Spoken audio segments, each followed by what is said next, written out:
What is up, my friends? So it is 6:07 a.m. and around 4 hours ago I triggered a shadow integration process by accident. And I want to speak about this and how to do it and what it is and all that sweet jazz. So first, let's understand what the shadow is. These are certain aspects of self that we like to push to the side, that we don't like to identify with in our idea of self, in our character.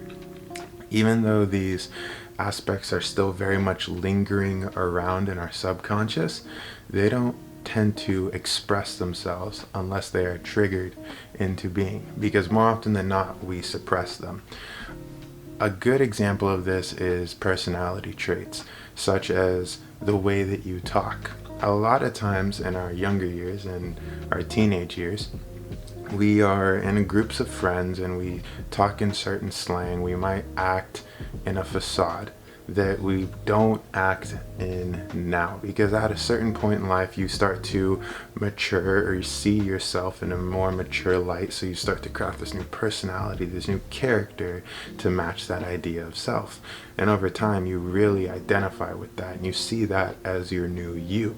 However, if you were to go back and go with those same group of people, heck, if you go and even hang out with just a few of them, you can catch yourself slipping into that slang again. You can catch yourself slipping into that way of acting that you used to do when you were a kid. And the issue is you never really sat with that aspect of yourself and tried to feel out how you truly felt about said thing. Rather, what you did is you just kind of tried to accelerate your growth out of it and tried to convince yourself that it's no longer there because it's not being expressed, when really it's just in the shadows. It's a shadow aspect.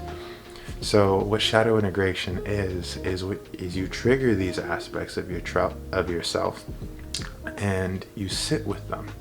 And you sit with them and really feel out how it makes you feel, the energy of how it makes you feel. Such an example of this could be that slang. If you are talking, let's say, a little bit more gangster, a little bit more cool than you normally feel comfortable with, you could sit there, realize that it does make you feel uncomfortable. This is not a comfortable energy.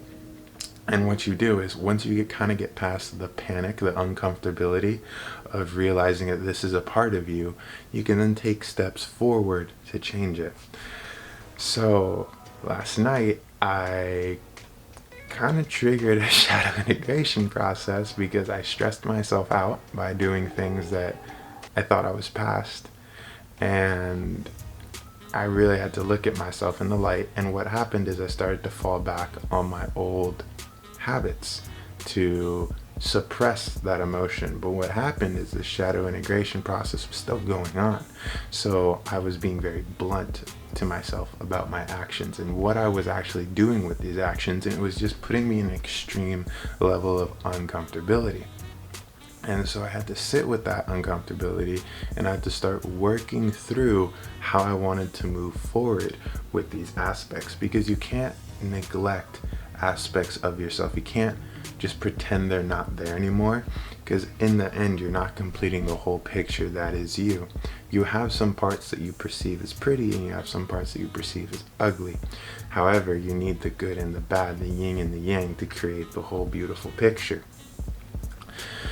So that's kind of what I've been working on for the past, few hours. And it was interesting. It was uncomfortable, but it was worthwhile. And I honestly think it's one of the most important aspects of spirituality. Spirituality to me is just growth. It's coming back home to your full self. It's one of the uglier aspects of it because it's not so magical, and you're not time traveling through astral projection and all that stuff. You're just kind of sitting and realizing that, you overeat with sweets because it suppresses your emotions, or you like to just eat a bunch of fruit to make yourself feel better, but really you just are upset. But because it's healthy food, that idea comes in your head as, this is fine. I'm not sad. I'm eating healthy. How can I be sad if I'm eating healthy? No, You're sad. You're sad. Acknowledge it. Move forward. What's interesting is every time I go on these trips away from my apartment, I always gain new aspects of myself. And it's only because of my surroundings that trigger these things. Being in my childhood home has triggered many mindsets that I kind of forgot about. And what's funny is I'll subconsciously slip into these until something happens where I'm like, wait, what? Earlier, yesterday, I was stretching and then I just decided to put on some SpongeBob. And I used to watch SpongeBob as a kid all the time here. That was my show.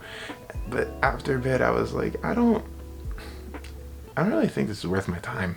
And I just moved on. In a way, that's shadow integration. Being home helped inflame that aspect that was in the shadows. I then worked with the energy. I just kind of sat with it. I went through the experience, which was watching SpongeBob, and realized I don't really want to watch SpongeBob anymore. I mean, it's cool. I'll watch it every now and then, but I don't want to sit down and watch an hour of it like I used to.